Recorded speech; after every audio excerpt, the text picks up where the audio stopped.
ముచ్చట లేదు, బోనస్ ప్రస్తావన లేదు. క్యాబినెట్ మీటింగ్ అని చెప్పి మంత్రుల పంచాయతీ, మంత్రులు ఒకరినొకరు తిట్టుకోవడానికే సరిపోయింది క్యాబినెట్ మీటింగ్. క్యాబినెట్ అనేది ఈరోజు ఒకటి కాదు, రెండు కాదు, అరడజన్ వర్గాలుగా విడిపోయినటువంటి పరిస్థితి.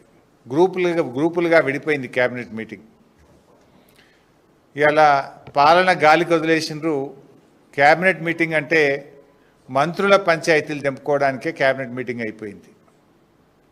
కమిషన్ల కోసం ఒకరు, కాంట్రాక్ట్ల కోసం ఒకరు, వాటాల కోసం ఒకరు, అక్రమ వసూళ్లలో పంచుకోవడంలో పోరాటం, కబ్జాల కోసం, పోస్టింగ్ల కోసం, ఈ రకంగా క్యాబినెట్ అనేది ఇలా వర్గాలుగా విడిపోయి, ఇలా క్యాబినెట్ అంటే అదొక మంత్రుల క్యాబినెట్ లెక్క లేదు, దండుపాల మూటా లెక్క అయిపోయింది.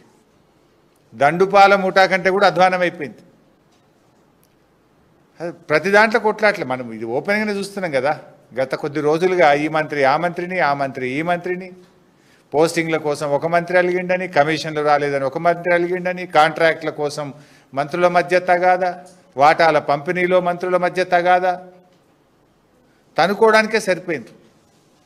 ఇలా ఈవెన్ ఆ మంత్రులే ఇలా పరిస్థితి ఏంటంటే అతుకుల బొంత అయిపోయింది గవర్నమెంట్. అతుకుల బొంతగా ఉన్న ఈ ప్రభుత్వంలో ఎప్పుడు ఏం జరుగుతుందో అన్నట్టు స్వయంగా మంత్రులే మాట్లాడుకుంటున్నారు, కాంగ్రెస్ శాసనసభ్యులే మాట్లాడుకుంటున్నారు. ఇక పరిస్థితి ఎట్లయిపోయిందంటే దీపం ఉండంగానే ఇల్లు చక్కబెట్టుకోవాలి అనే ఉద్దేశంతో ఇలా అందిన కాడికి, ఎవరికి అందిన కాడికి వాళ్ళు దోచుకోవడం మీద, దోపిడికి ఇవాళ తెగబడ్డటువంటి పరిస్థితి రాష్ట్రంలో కనబడతా ఉంది. ఆనాడు బీఆర్ఎస్ ప్రభుత్వము, కేసీఆర్ గారు, మా ప్రయత్నం ఏమిటుండే, కేసీఆర్ గారు తెలంగాణ రాష్ట్రం యొక్క నీటి వాటా సాధించడం కోసం కేంద్రం మీద పోరాడిండు, కృష్ణా ట్రిబ్యునల్ను సాధించిండు, నిధులలో వాటా సాధించిండు, నియామకాల్లో 95% లోకల్ రిజర్వేషన్ వాటా కావాలని ప్రధానమంత్రిని, రాష్ట్రపతిని ఒప్పించి మెప్పించి ఢిల్లీకి 4 సార్లు తిరిగి 95% లోకల్ రిజర్వేషన్ వాటాను కేసీఆర్ సాధించిండు. నీళ్ల వాటాను సాధించిండు, నిధుల వాటాను సాధించిండు, 95% లోకల్ రిజర్వేషన్ వాటాను కేసీఆర్ గారు సాధించిండ్రు. మీరు ఏ వాటాల కోసం కొట్లాడుతుండ్రు? ఈరోజు రేవంత్ రెడ్డి ప్రభుత్వం ఏమో అక్రమ వసూళ్లలో వాటాల కోసం పోరాటం చేస్తున్నారు. బిల్లుల చెల్లింపుల్లో కమిషన్ల కోసం మంత్రుల మధ్య వాటాల తగాదాలు జరుగుతూ ఉన్నాయి. కాంట్రాక్ట్ల కోసం డిపార్ట్మెంట్లే మారుస్తూ, నిన్నటిదాకా ఎండోమెంట్ డిపార్ట్మెంట్ టెండర్ పిలిస్తే రద్దు చేసి R&Bకి ఇస్తూ, డిపార్ట్మెంట్లు రద్దు చేస్తూ కాంట్రాక్ట్ల కోసం, వాటాల కోసం తగాదాలు జరుగుతున్నాయి.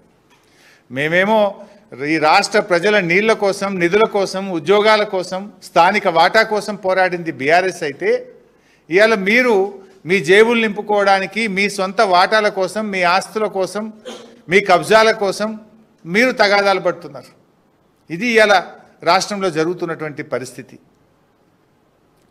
ఇలా అందరినీ బెదిరింపులే. పారిశ్రామికవేత్తల్ని బెదిరిస్తున్నారు, రియల్ ఎస్టేట్ వ్యాపారులను బెదిరిస్తున్నారు, సినిమా ఇండస్ట్రీని బెదిరిస్తున్నారు, కాంట్రాక్టర్లను బెదిరిస్తున్నారు, భయభ్రాంతులకు గురి చేస్తున్నారు. ఇలా రాష్ట్రం పరిస్థితి కూడా ఏమైపోయిందంటే మీ యొక్క తప్పిదాల వల్ల, ఇది మాది కాదు, ఇది గవర్నమెంట్స్ అయితే, గత 8 సంవత్సరాల్లో టీఎస్ ఐపాస్ వచ్చిన తర్వాత గత 8 సంవత్సరాల్లో అతి తక్కువ ఇండస్ట్రీసు, అతి తక్కువ ఇన్వెస్ట్మెంటు రేవంత్ రెడ్డి కాలంలో వచ్చింది. 2024-25 సంవత్సరంలో కేవలం 2049 ఇండస్ట్రీలు, 50,000 కోట్ల పెట్టుబడులు మాత్రమే వచ్చాయి.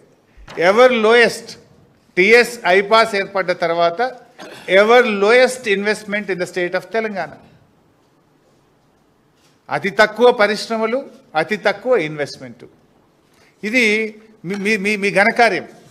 ఇప్పుడు ఆనాడు బీఆర్ఎస్ ప్రభుత్వము, కేసీఆర్ గారు, కేటీఆర్ గారు, మేము ఆ రోజు పారిశ్రామికవేత్తలకు రెడ్ కార్పెట్ వేశాం.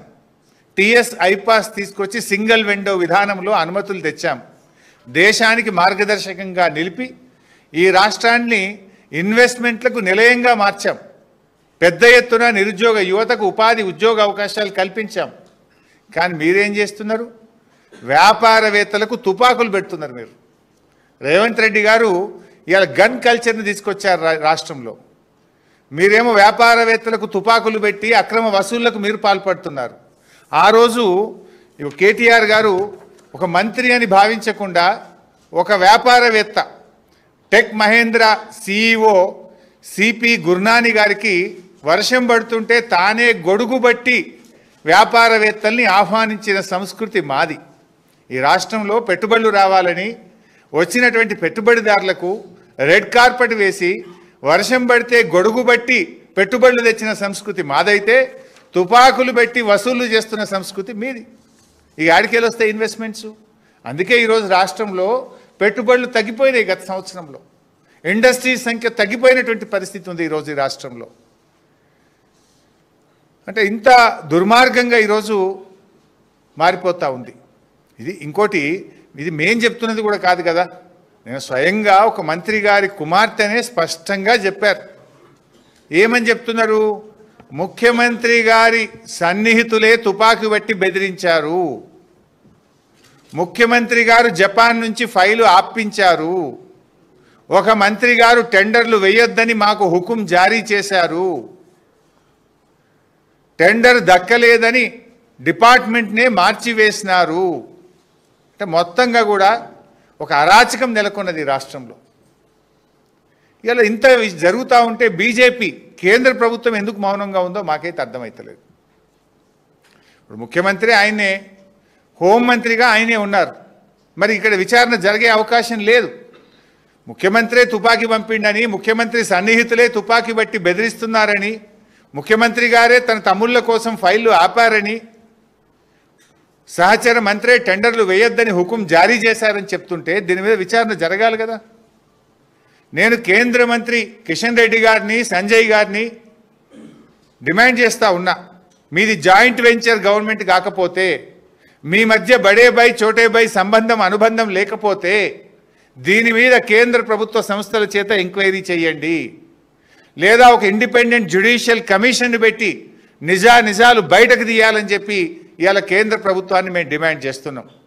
లేదనుకుంటే మీ మధ్య అక్రమ సంబంధం ఉన్నట్టే, లేదనుకుంటే మీరంతా కలిసిమెలిసి ఈ రాష్ట్రాన్ని ఇవాళ దివాలా తీస్తున్నారు, రాష్ట్రాన్ని దోచుకుంటున్నారని రాష్ట్ర ప్రజలు భావించాల్సి ఉంటుంది.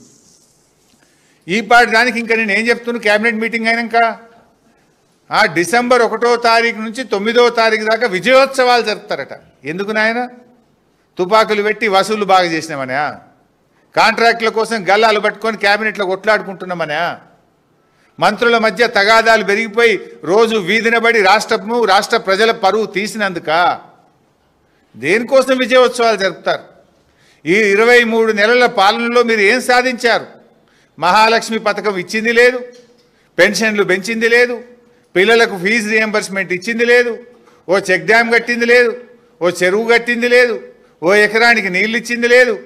కేసీఆర్ గారు ప్రారంభించిన టిమ్స్ ఆసుపత్రులను పూర్తి చేసి వైద్యం అందించింది లేదు.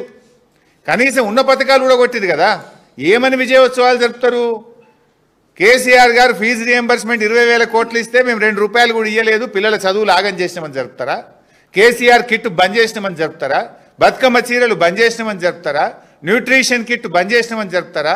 దళిత బంధు పథకం ఆపివేసినామని జరుపుతారా? గొర్రెల పంపిణీ పథకం నిలిపివేసినామని జరుపుతారా?